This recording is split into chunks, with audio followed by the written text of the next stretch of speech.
everyone, it's Alice, and today we're gonna take a look at some exciting upcoming book releases. I've already done one of these for the first 4 months of the year, and in this one we'll be covering the next four, so from like May to August. And then the final months of the year, I'm sure I'll do another one when we get closer to it.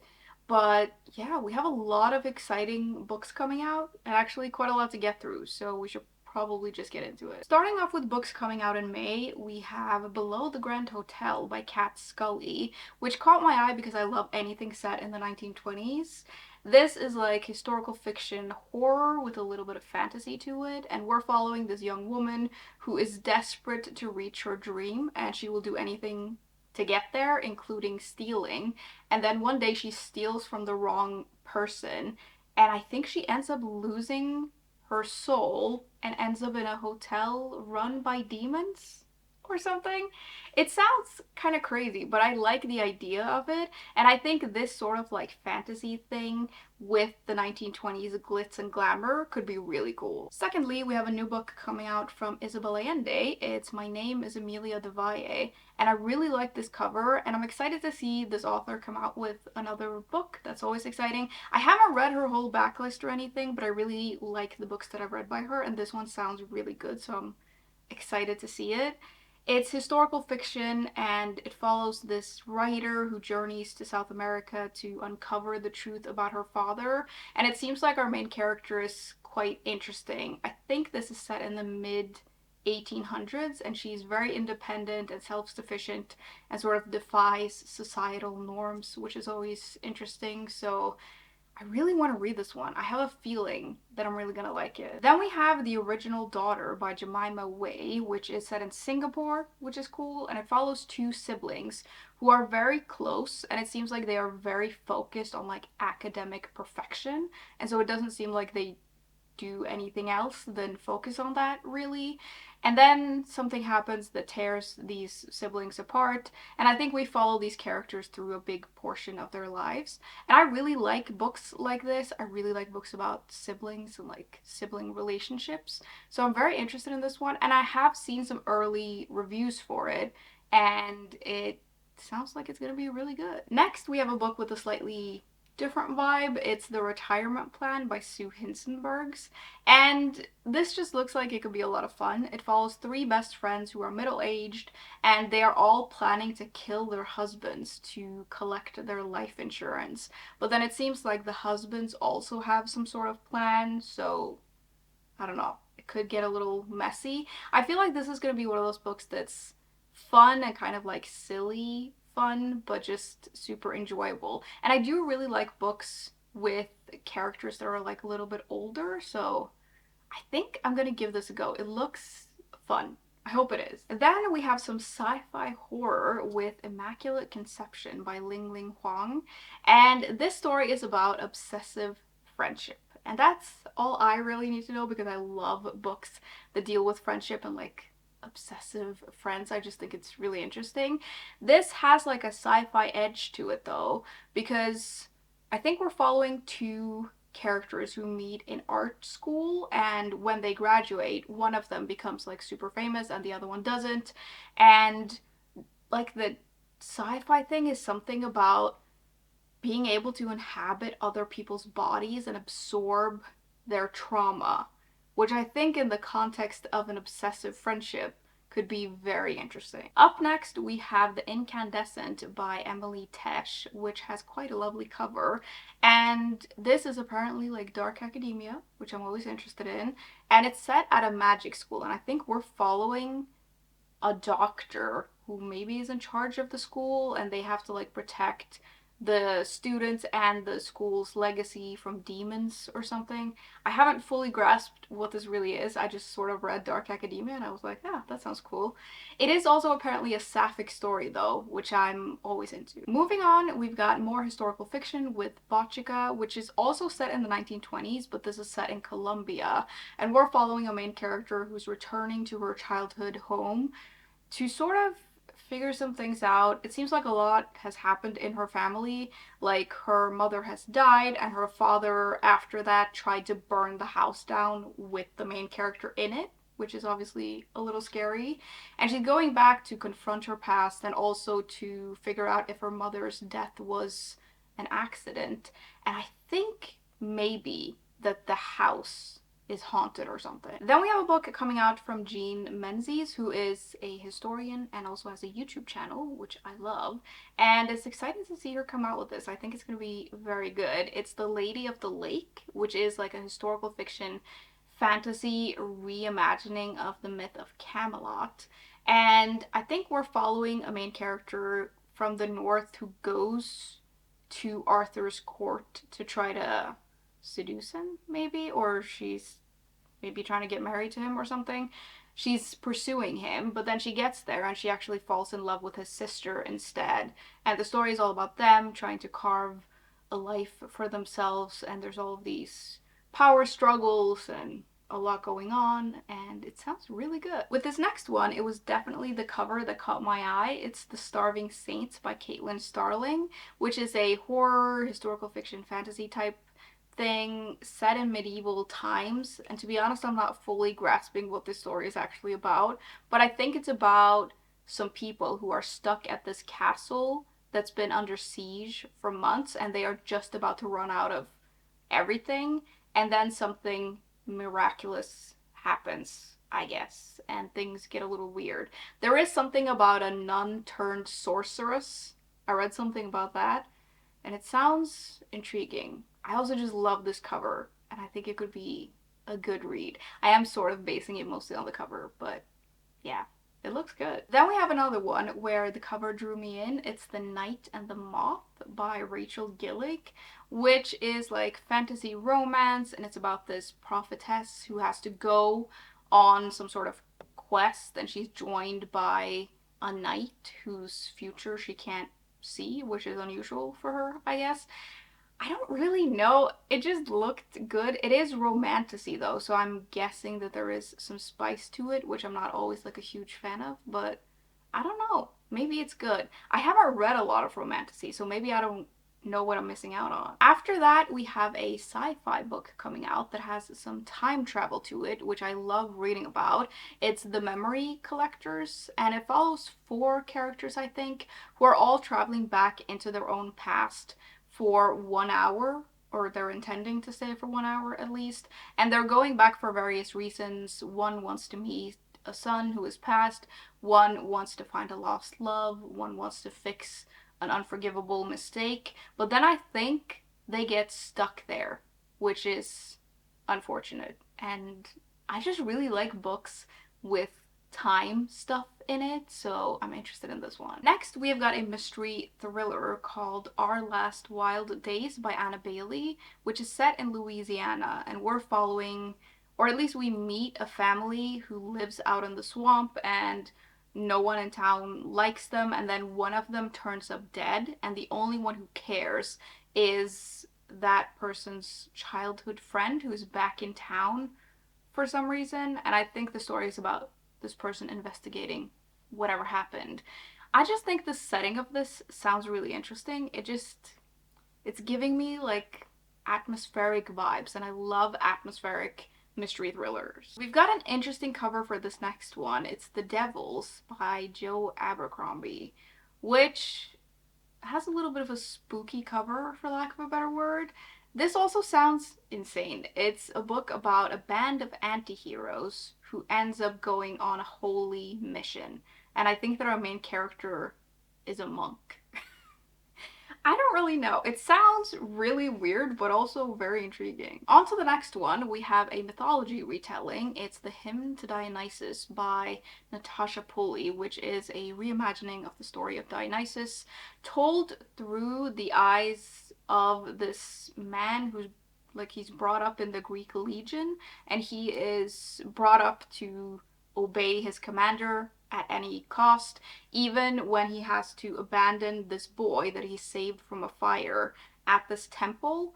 And then I think we meet him years later when he's really struggling with like flashbacks and everything that he's done, and then he's drawn into the world of the boy that he saved, who is now a man. Back to more contemporary times, we have Disappoint Me by Nicola Dinan, which I gotta say, The woman who is laying down on this cover, I relate to this person a lot because this is the reason my neck is often stiff. It's because I end up like this on the couch and it just made me chuckle. Anyway, that's not the point. This book is about a woman in her 30s who is very dissatisfied with her life, and then she thinks that she finds the answer to everything in this particular man, but of course, it's never that simple. And I really like these kinds of books about like women in their 30s having crises, probably because I am a woman in my 30s, and occasionally I am in the middle of a crisis. With this next one, it was definitely the title that drew me in. It's My Father Always Finds Corpses by Lee Hollis, which is an excellent title because I already have a lot of questions.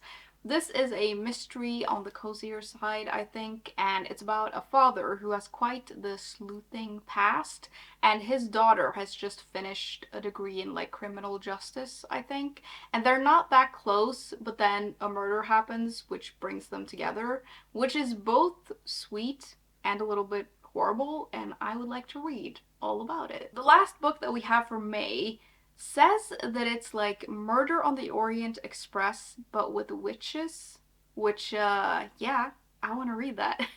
It's Death on the Caldera by Emily Paxman, which says it's about these siblings who are going back home, I think, to visit their father, and they've booked a trip on this luxury train, but then something happens where I think the train explodes over or close to a volcano or something, and this explosion triggers one of the siblings' latent witch powers, but that also means that she has forgotten where she was at the time of the explosion, which causes some problems. I think this is set in a fantasy world, I'm not totally sure, but like, it sounds really good. Anything with witches I'm into, but especially this like train thing.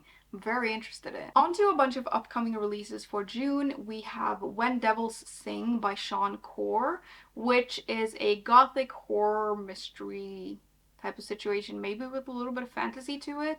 It's about this teen who strikes a deal with the devil to get out of her life in poverty in rural Georgia, but then I don't think it goes very well, and there's something about she gets drawn into an investigation about like a local boy has gone missing, and there's something about something ancient and spooky awakening.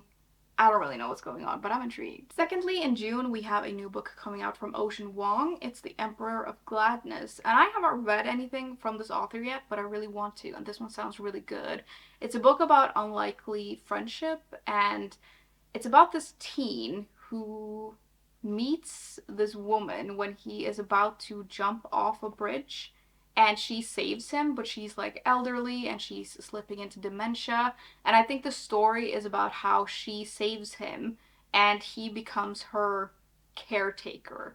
It sounds like it's gonna be very emotional, but I'm very intrigued by it. I really like books that deal with friendship and there's like a big age gap. I think that's really interesting. Then we have a book that seems to be a mix of contemporary fiction, a little bit of sci-fi, and a little bit of romance. It's Notes on Infinity by Austin Taylor, which follows these two Harvard students who I think come up with some sort of invention that can stop aging. And the story is all about them and their friendship and maybe relationship. And then at some point, there's some sort of accusation that rocks everything, and it's all about that. And it seems like it's gonna be an interesting mix of a lot of different things. Moving on, we have The Ghostwriter by Julie Clark, which is a mystery thriller about this author who has spent her whole life hiding the fact that she's the daughter of this really famous horror author who is not only famous for his books but also for the fact that he was like the prime suspect in this really brutal murder. But then times are getting hard and our main character is about to go bankrupt, so I think she agrees to ghostwrite her father's last book, and I'm guessing it doesn't go very well. Next, we have Finding Grace by Loretta Rothschild, which has a slightly weird cover, but I really like it. I don't know if I'm fully grasping what this book is about, but it says it's about this woman who seems to have it all. She has a daughter and a husband. The husband seems to work a lot, but in general, she has it all. But then she really wants a second child, and that obsession and desire threatens to ruin everything. And then there's something about something the husband does years later that rocks everybody's lives. I don't really know, but there's something about this that makes me think I'm gonna like it. Maybe because it's a book about like secrets, and I really like those kinds of stories. Then we have a very exciting release with Bury Our Bones in the Midnight Soil by Victoria Schwab. I'm really excited about this because I really like this author. I also really like this title. I'm not super jazzed with any of the covers for this book, but like the title is really good. But this is a book that has three timelines. One is set in Spain in the 1500s, one is set in, I think, London in the 1800s, and one is set in 2019 in Boston. And in each one, we're following a woman. And I think it's a vampire book. I don't really know what this is, but I would like to read it. Another author you might be familiar with is Riley Sager, who's coming out with a new book. It's With a Vengeance, and I really want to read this one because it's a mystery set on a train. I love that kind of setting for a mystery. Like, it's just so good. This is historical fiction, though, I think. I think it's set in the 40s, and it's about this woman, I think, who invites everyone who she believes is responsible for her family's downfall onto this train to confront them and get revenge, I think. But then when they're on the train, someone unexpectedly gets murdered, and that sort of throws everything up in the air. It sounds really good, and yeah, there's just something about a murder on a train that just really does it for me. We have more murder with this next one, but it seems to have a slightly different tone to it. It's Welcome to Murder Week by Karen Dukes, which is about this woman who, I think her mother dies, and when she's like going through her stuff and like organizing everything they have to do after someone dies, she finds a ticket to this murder mystery simulation in Britain, and she decides to go. And that's all I really know. I'm guessing that someone actually gets murdered during this. I don't really know, but I think that concept sounds really fun. And there is always something fun about an American going to a small British town. I really like that. So, yeah. It looks like it could go both ways. It might not be great, but I think it could be enjoyable. Then we have one that just, it made me chuckle when I read about it because it says it's a mix of Lord of the Flies and Love Island, which I just thought was funny and also kind of like an interesting mix. It's called The Compound, and it's, I think, about a reality show where there are 10 women who are like beautiful, who are at this compound, and there are like 10 guys coming there, and maybe if they survive the journey, I have no idea what's going on. But it sounds insane. And it sounds like it has some like dystopia vibes to it, and it says it's all about like anti-consumerism, and it just sounds like it could be good. It sounds like it also could be bad. I don't really know, but yeah, it just caught my eye, and I think that mix is just really funny. For this next one, it was the title and the cover that drew me in. It's This Princess Kills Monsters by Rai Herman, which says it's about a princess with mostly useless magical talents who has to go on a quest, and there's something about monsters and a talking lion. It just sounds sort of fantastical and magical, and like it could be a lot of fun. On to books coming out in July, we have How to Survive a Horror Story by Mallory Arnold, which sounds really good. Like, I really like the concept of the story. It's like, the setup is that this author, like super famous author, has died, and a lot of these writers have been like summoned to the reading of this guy's will, and I think all of them think that they're gonna get a piece of their fortune or something. But then what actually happens is that all of these people have to participate in this game in the person's, like, the dead author's mansion. And I think it's kind of the situation where like you either play and win the game or you die, which sounds insane, but it sounds also really intriguing. Kind of spooky, but also very interesting. So I think this could be good. We also have a witchy book coming out, which is always exciting. It's The Bewitching by Silvia Moreno Garcia. And this, I think, follows 3 women in 3 different timelines who all encounter danger and witchcraft. But I think the story revolves around this student or writer who is writing a story about this obscure author, and that's how everything pulls together. I don't really know, but anything to do with witches and witchcraft, I want to read. I guess this next one is also about witches, but it's on the cozier side of things. It's The Enchanted Greenhouse by Sarah Beth Durst, which is about this woman who casts an illegal spell, and her punishment for it is that she's turned into a wooden statue. And then at some point, for some reason, she wakes back up and she finds herself on an island with all of these enchanted greenhouses. And the only other person there is this grumpy gardener. And that's all I really know. I'm guessing maybe there's some romance to this, but I just like the idea of all of these magical greenhouses. That sounds really cool. Then we have a book about a magic school, which is of course interesting. It's The Library at Hellbore by Cassandra Kaur, which is set at this like Institute for the Gifted. It's an elite academy for the dangerously powerful, and I think that our main character is actually kidnapped and forcibly enrolled into the school, so it sounds a little crazy. And I'm not fully grasping what this is about. I feel like I read something about human sacrifice and like students hiding in the library because the faculty wants to eat them. I don't really know. It sounds insane, so of course I would like to read it. On to another cozy looking one, we have Savvy Summers and the Sweet Potato Crimes, which I kind of just added to my list because I really like this cover. It just looks super cozy, and I like the title of this as well. It's about a woman who runs a soul food cafe in Chicago, I think, and it's that thing where I think someone dies in her restaurant and there's a whole thing around that.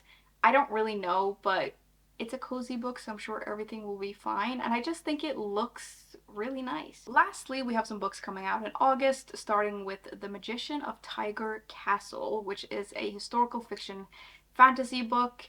And I think the thing is that we have this princess who needs to marry this particular guy because they need an alliance, because the kingdom that they're in is like falling apart. But then the princess falls in love with a lowly scribe instead, and the king really needs her to marry this other guy. And so he goes to, I guess, the castle magician and tells him that he needs to make a potion to sort of force the princess to marry this guy that he wants her to marry. And I think we're seeing the story from the perspective of the magician, who is really struggling with this because the princess is his friend, and it's obviously not like a great thing to do. And that's all I really know. I don't know. I really like the idea of like a castle magician, like following that. It just sounds really nice. This next one has an absolutely insane cover, but I kind of love it. It's The Island of Last Things by Emma Slowly.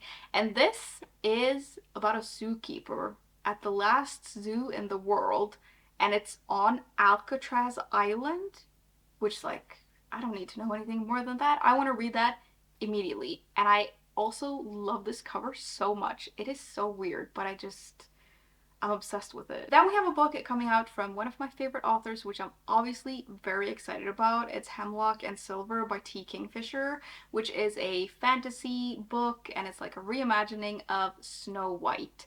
And the story follows this healer who is an expert in poisons, I think, and she is summoned to the castle when the king needs her help because his daughter Snow is dying. And it seems like there's some sort of magical quest. It mentions that there is a taciturn guard that joins the quest and a narcissistic cat. And I just know it's going to be amazing. I love anything that this author writes. Like, I'm obsessed with it, so I'm super excited about this one. And I feel like she does like reimaginings or retellings in an amazing way, so I'm very excited about it. I think my favorite thing about this author is like the mix of dark humor and like actual dark stuff. Like, I just think that mix is so good and she does it so well. Moving on, we have some more historical fiction with The Possession of Alba Diaz, which I think leans a little bit into horror as well. It's set in 1765 in Mexico, and there is this plague that is sweeping the nation. And I think we're following a family that I think they're kind of wealthy, and so they can escape and they go to the family mine to sort of hide there, and they think they're safe, but then one of the family members starts hallucinating and becomes violent, and it's apparent that they're maybe not so safe after all. Next, we have What Hunger by Catherine Dang, which is a coming of age story, and I always love reading those. It follows the daughter of Vietnamese immigrants, and I think that her brother is like the star of the family and like the hope of the family, and everyone loves him, and I'm guessing maybe she's not quite the same. And then tragedy strikes and everything changes. I love books like these kinds of coming of age stories and these like family dynamic, like those kinds of books. I always think it's really interesting to read. Then we have some short stories actually. It's The Dilemmas of Working Women by Fumio Yamamoto. And this one also has a slightly insane cover, and it makes total sense to me because I often feel like this at work mentally, so I feel like it was a good choice. This has 5 stories about women who are deemed difficult at their workplace, and I just thought that sounded interesting, and it's translated, which is always cool. Second to last, we have another one that is also translated. It's The Midnight Shift, which is a murder mystery with vampires, and obviously I would like to read that. It follows a detective, I think, who I don't know how she gets on this case, but there are 4 elderly people who all die, and it's deemed an accident or something, but she sees a connection because they're all so close together, and no one else sees that connection, but she wants to investigate, and then somehow vampires come into this. I can sort of guess how the vampires come into it, but how it's all gonna end up, I don't know, but it sounds really interesting. Last but not least, we have a book that I know a lot of people are very excited about, myself included. It's Catabasis or Catabasis by R.F. Huang. I don't know how to pronounce it, but I'm really excited about this book. I would read anything this author writes anyway, but I'm extra excited about this because it sounds like something I would read whoever the author was, and so I think it's going to be amazing. It follows 2 graduate students who are rivals who have to journey to hell to save the soul of their professor. What an amazing concept. Like, I think that's gonna be so, so good. I kind of wish that I had it now and I could just read it now, but it's okay. I will wait for it. I think the covers of this book, it's interesting. I've seen 2 different covers, and I would actually love to know your thoughts on it because they're very different. And I just think it's an interesting vibe, like both of them. Both of them do make me want to read it. Probably because like the synopsis sounds really good, but they're kind of different vibes, and yeah. Both of them work because both of them makes me want to pick this one up, but yeah, they're kind of different, but I'd love to hear your opinions. That was the last book that I had for today though. Like I mentioned, I've already made one for the first part of the year if you want to check it out, and when we get closer to September, I'll make another one for the final months of the year. But yeah, lots of exciting new books coming out. I would love to hear if you're interested in any of the ones that I mentioned, or if there are any other books coming out that you're really excited about. I would love to hear about it. As always, thank you very much for hanging out with me today, and I will see you soon. Bye!